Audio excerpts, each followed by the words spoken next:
Random enlightened commentary. You know how people fantasize about a zombie apocalypse? Regardless of the sheer fact that we know that people can't really rise from the dead to eat human flesh, we've been so fascinated by the numerous adaptations around this. Even for me, I'm not all that of a zombie movies fan, but the idea of their existence has even captured my attention. Not only did I participate in a humans versus zombies game back in college, but I've also used the concept of zombies in some of my written work. Shameless plug, new poetry book coming out soon where you can see that work for yourself. Just saying. And also, how can I forget my obsession with AMC's The Walking Dead? I mean, forget the OG slashers, vampires, werewolves, or even Godzilla. Zombies are probably the most overpowered monsters. They're like the monsters on steroids. And you're telling me that somehow a decaying body, and hear me out. You're telling me that somehow a decaying body has the strength to rip a living thing apart. I mean, they have rotting muscle mass. Do they even lift? I've also wondered, when do they decay to the point where they just become useless skeletons?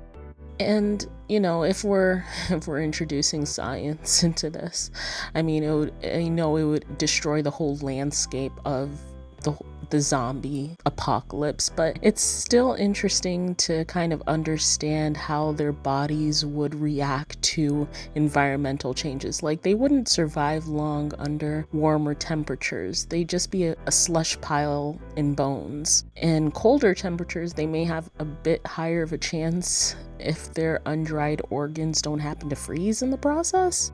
I wonder if they would be considered cold-blooded or no-blooded at that point. But I'll leave that interpretation to chance. There are so many questions, but the biggest question that remains is, why is it that time and time again we come back to our obsession with the zombie apocalypse?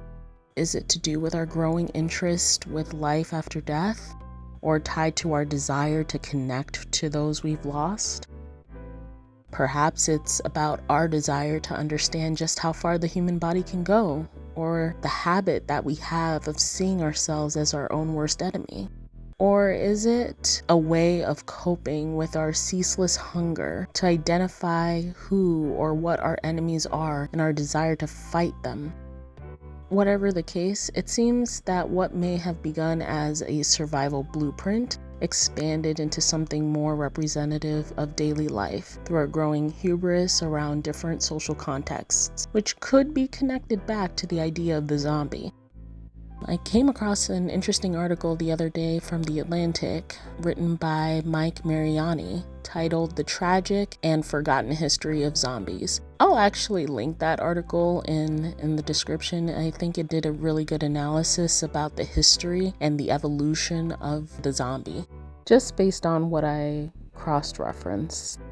The article credits the earliest mention of the zombie myth to Haitian folklore from as early as the 17th century, or the 1600s, when slavery was embedded into the very fabric of Black people's lives within a global context. When combining the spiritual beliefs of the African American community with the living conditions they endured during that period of time, there was a belief that a person could not only be a slave in this life, but also in the next. The idea that a spirit could become a prisoner in their own body, and therefore their circumstances for all time was equivalent to being unable to escape the traumas of slavery. The article goes on to say that, quote, "Zombies have been absorbed as entertainment that's completely independent from these dilemmas. These dilemmas are defined as, quote, economic inequality, police brutality, systemic racism, and mass murder," end quote. While I agree to the fact that popular culture has capitalized on zombies, I don't believe that's where it ends in today's context. I believe the zombie has ironically proven to be one of the most evolutionary monsters, especially when it comes to social contexts. with social media becoming a more integral part of our lives, you can compare it to an astral projection experience where your mind downloads into the digital community while your body is left behind, creating a mindless zombie. Or, with opinions becoming more and more polarized, you could say many people are simply reacting and following the loudest voices without formulating their own voice. Another instance where this idea of mindless zombie can be referenced or utilized.